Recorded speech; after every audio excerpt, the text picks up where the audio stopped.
ഇത് തെരഞ്ഞെടുപ്പ് ദിവസം അദ്ദേഹം ബി ജെ പിക്ക് അനുകൂലമായിട്ട് ഉള്ള രീതിയിലുള്ള സ്റ്റേറ്റ്മെൻറ്റ് നടത്തിയതിൻ്റെ പേരിലാണെങ്കിൽ കോൺഗ്രസ് നേതൃത്വവും യു ഡി എഫ് നേതൃത്വവും കഴിഞ്ഞ തെരഞ്ഞെടുപ്പ് കാലത്തും അതിനു മുമ്പും അതിന് ശേഷമൊക്കെ നിരന്തരം പറയുന്ന വാദങ്ങൾ സി പി എം അംഗീകരിച്ചു എന്നുള്ളതിന് തുല്യമാണ്.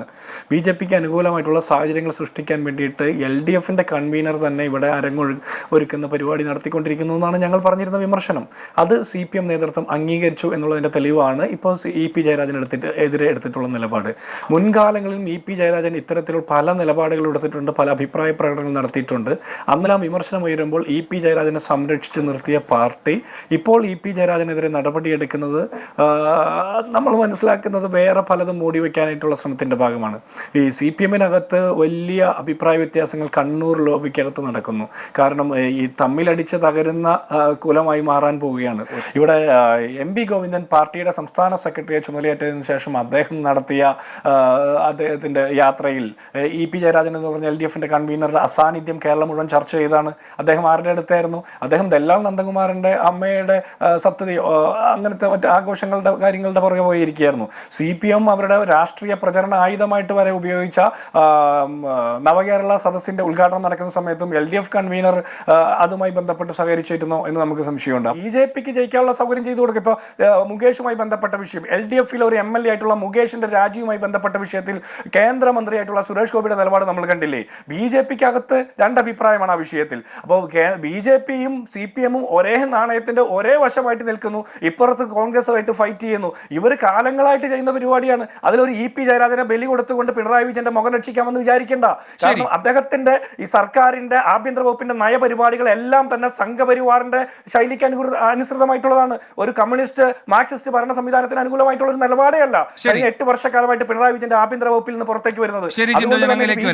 അവരുടെ പാർട്ടിയിൽ ഏതെങ്കിലും നേതാവിനെ പുറത്താക്കി അകത്താക്കി അതൊക്കെ അവരുടെ സൗകര്യം. പക്ഷേ ഇതെല്ലാം ചെയ്യുമ്പോൾ അവർ പിന്നെ ജാഗ്രത കുറവെന്നുള്ള ഓമന പേരിട്ട് വിളിച്ചുകൊണ്ട് നാട്ടുകാർ മുഴുവൻ പറ്റിക്കാൻ നോക്കരുത്. പിന്നെ പറഞ്ഞ മുൻ മുഖ്യമന്ത്രിമാരുടെ മക്കളുടെ കാര്യമൊക്കെ, ഈ മുൻ മുഖ്യമന്ത്രിമാരുടെ മക്കൾ പോയ വഴിക്ക് ഒരൊറ്റ കോൺഗ്രസ്സുകാരൻ പോലും കൂടെ പോയില്ല എന്നുള്ളത് നമുക്ക് എല്ലാവർക്കും അറിയാമല്ലോ.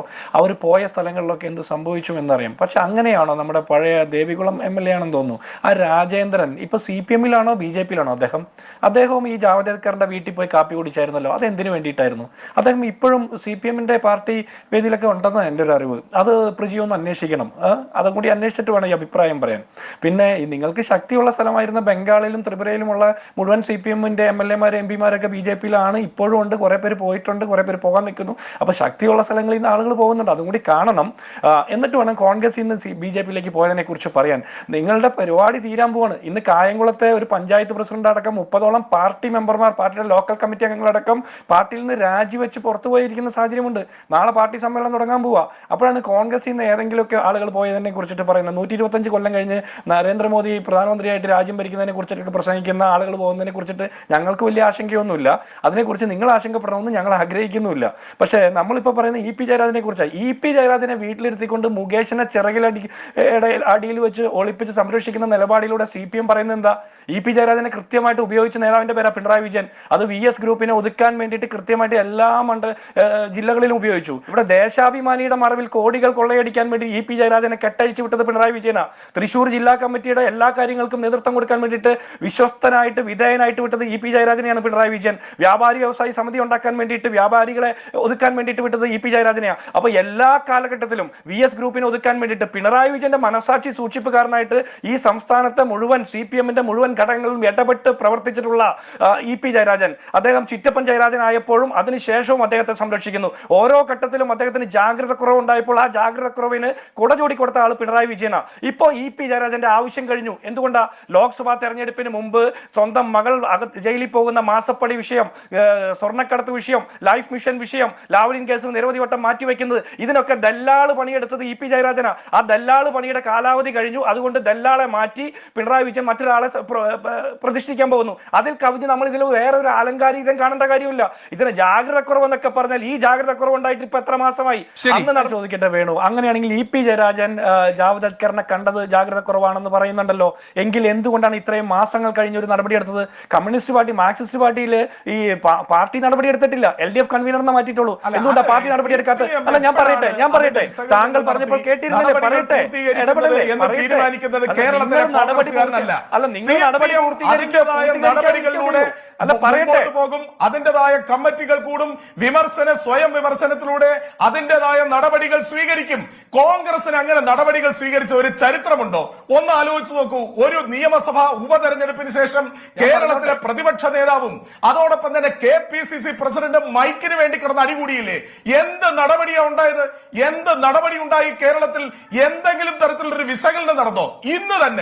ഇന്ന് തന്നെ കോൺഗ്രസിൽ കാസ്റ്റിംഗ് കൗച്ച് ഉണ്ട്, കോൺഗ്രസിൽ പവർ ഗ്രൂപ്പ് ഉണ്ട് എന്ന് പറഞ്ഞുകൊണ്ട് പഴയ ഒരു AICC മെമ്പർ, ഒരു വനിത ഇന്ന് തന്നെ മാധ്യമങ്ങളെ കണ്ടില്ലേ?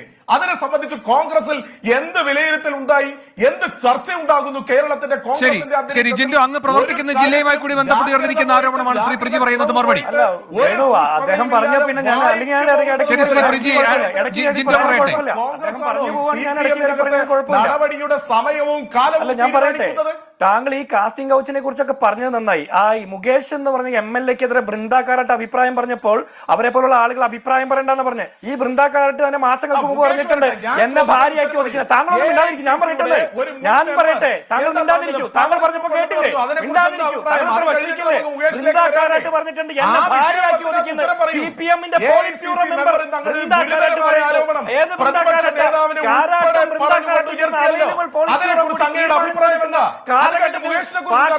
കേന്ദ്രത്തിലിരുന്ന ബൃന്ദാക്കാരായിട്ട് പറയുന്നു എന്നെ ഭാര്യയാക്കി ഒതുക്കിയെന്ന്. നിങ്ങൾക്ക് എന്താ അഭിപ്രായം? അതേ ബൃന്ദാക്കാരായിട്ട് മുകേഷിനെതിരെ നടപടിയെടുക്കണം എന്ന് പറയുമ്പോൾ നിങ്ങളുടെ നിലപാട് എന്താ? നിങ്ങൾ ഈ കാസ്റ്റിംഗ് കൗച്ചിനെ കുറിച്ചൊക്കെ പറയുമ്പോൾ അതുകൂടി പറയണം. ഇനി ഒന്ന്, ഈ മൈക്കിനോട് പ്രതിഷേധം തീർത്ത് മൈക്കിനെതിരെ കേസെടുക്കുന്ന മഹാൻ ഭരിക്കുന്ന കേരളത്തിൽ മൈക്കിന് വേണ്ടി രണ്ട് മനുഷ്യന്മാർ വഴക്ക് കൂടി തെറ്റല്ലോ ചെയ്തോളൂ. അതൊന്നും ക്ഷമിക്കും. മനുഷ്യന്മാർ തമ്മിലല്ലേ? മൈക്കിനോട് വഴക്ക് കൂടുന്ന ആളാണ് കേരളം ഭരിക്കുന്നത്. അതവിടെ നിൽക്കട്ടെ. ഞാൻ ഒരു കാര്യം കൂടി പൂർത്തിയാക്കട്ടെ. ഈ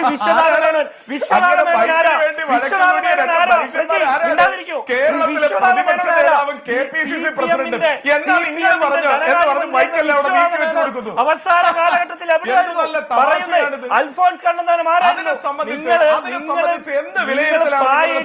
സ്വീകരിച്ച് ആനയിച്ചു കൊണ്ടുവന്ന് MLA ആക്കി അൽഫോൺസ് കണ്ണന്താനം BJP പോയി കേന്ദ്രമന്ത്രിയായപ്പോൾ അദ്ദേഹത്തിന് സ്വീകരണം കൊടുത്ത പിണറായി വിജയനാണ്.